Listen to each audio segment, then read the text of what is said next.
Yahoo! Hello mga masters. May bago po tayong mga may pakilala pa ako sa inyong bagong part ng ating family. Of course, ang liit-liit po niya. At hindi po natin nabigyan pa ng pangalan.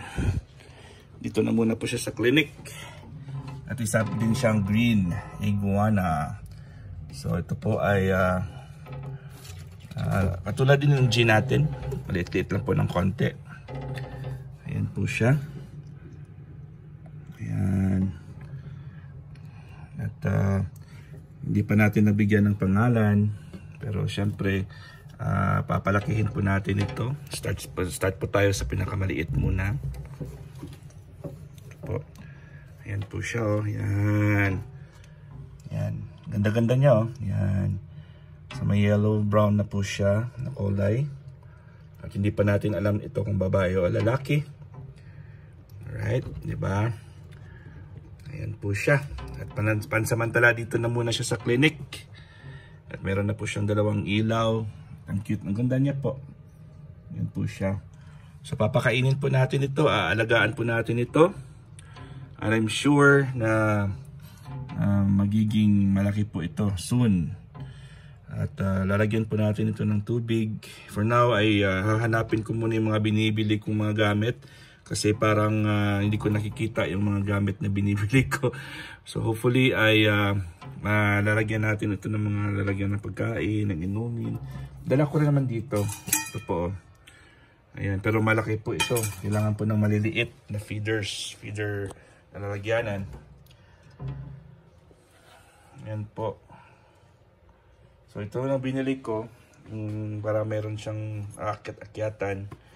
At pretty soon po ay lalagyan po natin ng mga design ito. Ayan.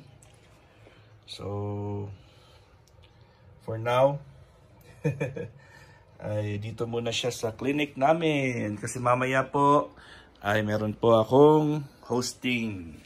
So, ayun po, as of recording time, hindi pa nag-start ang ating Premier Marathon.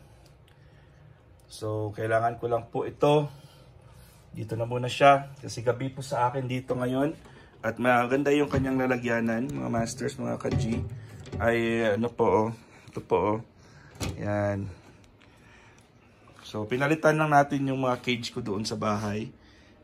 Exchange lang po yan. Supposed to be ay for $95 po yan.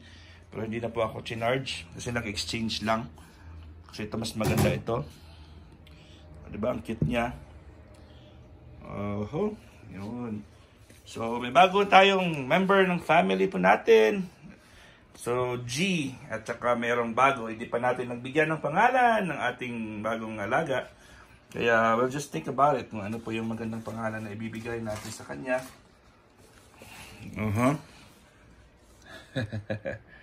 Yan. Ang ganda-ganda niya po. Ang liit-liit pa naman. Siguro mga ano lang po, isang ulo pa lang ni Gian.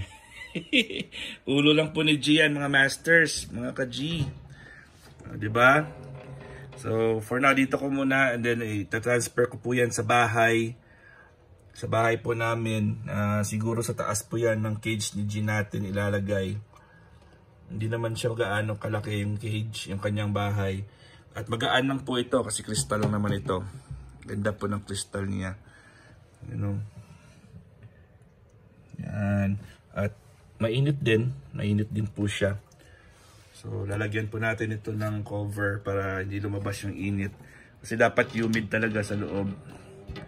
Yan po, at siya po ay umikot-ikot sa kanyang bagong bahay. Yan na po siya oh. Yan. At maganda po sa ating sa cage na niya, sa kanyang bahay ay meron na po siyang design na nature. Ayan. Nandito siya. Diba?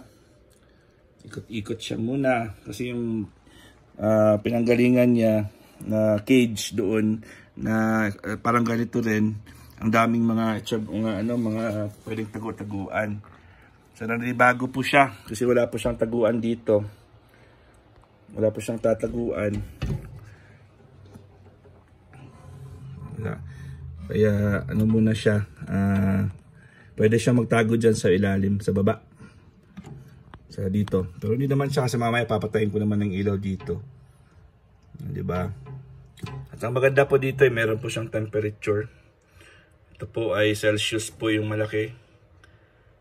Humidity ata ito. Humidity percent. And then Fahrenheit. Ayun po ay nasa 80 degrees po ang temperature dito, which is okay naman po. Yan po siya. At dadagdagan po natin ito ng substrate. Ito po substrate po ito. Tinitingnan ko muna kung baka mas maganda yung yung turf, yung para kay G. Yung turf grass lang.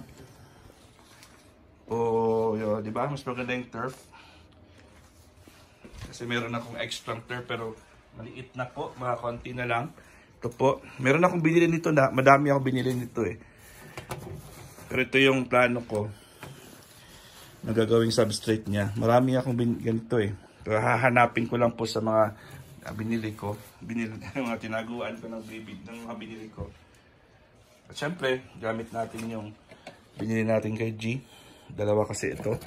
So yung Reptile Basking Spot Lamp. Ito na po yung umiilaw. Yung isa, nabili po din po natin sa Black Friday. Mahal-mahal po yan dapat, pero bili natin ito na $6. Ceramic Reptile Heat Lamp.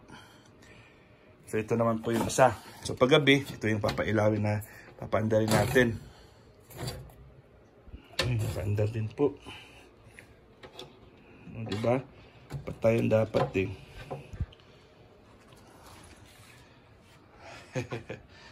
Ayun, so ayun, ito, pinakita ko lang po sa inyo yung ating bagong alaga. And I hope na ayun, mapalaki po siya natin ng mabuti.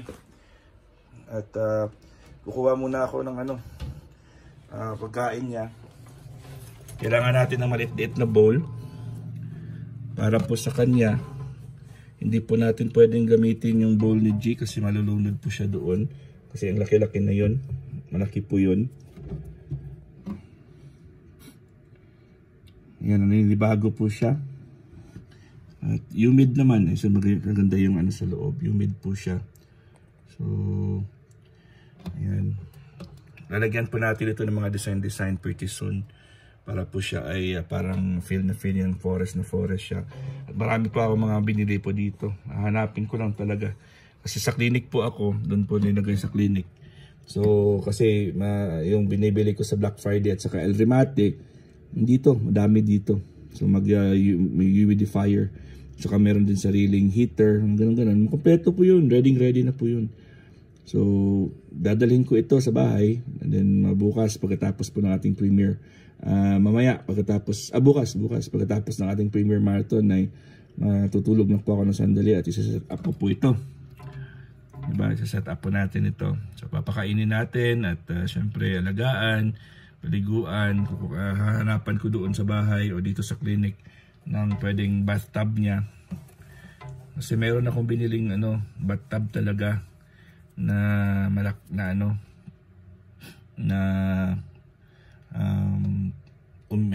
nakasaksak na sa init sa kuryente para siya po ay uminit. So pwedeng gamitin natin yun.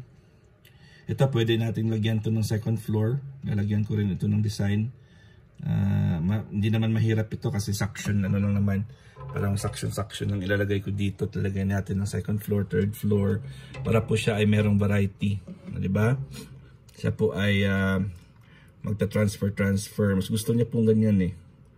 Kasi matagal pa to lumaki mga masters. Matagal pa to lumaki. As in, siguro mga give me 1 year and a half or 2 years and a half pa bago po maabot yung size ni G natin. So papakainin natin ng magandang mabuti. Siyempre papakainin natin ng healthy. Papakainin natin ng kiwi, watermelon, at mga kinakain ni G natin ay papakainin natin sa kanya. So bukas po, abangan nyo at hopefully magiging kasama na po sila ni G o baka sa ikalawang All About G natin. So next August natin na All About G. August na yun, no? Baka mag-August na episode. Ipapalitan na natin yung episode ng G natin. Hindi na po All About G. So magiging G and someone else na, diba? So I'm looking forward for that, mga masters and mga ka-G. I hope na nag-enjoy kayo sa ating premiere ngayon. Maraming salamat po sa inyo. At kita-kits. And I love you so much from the bottom of my heart and from my family to yours. This is not G, the green girly iguana. And of course, your master worm. God is great. Yahoo!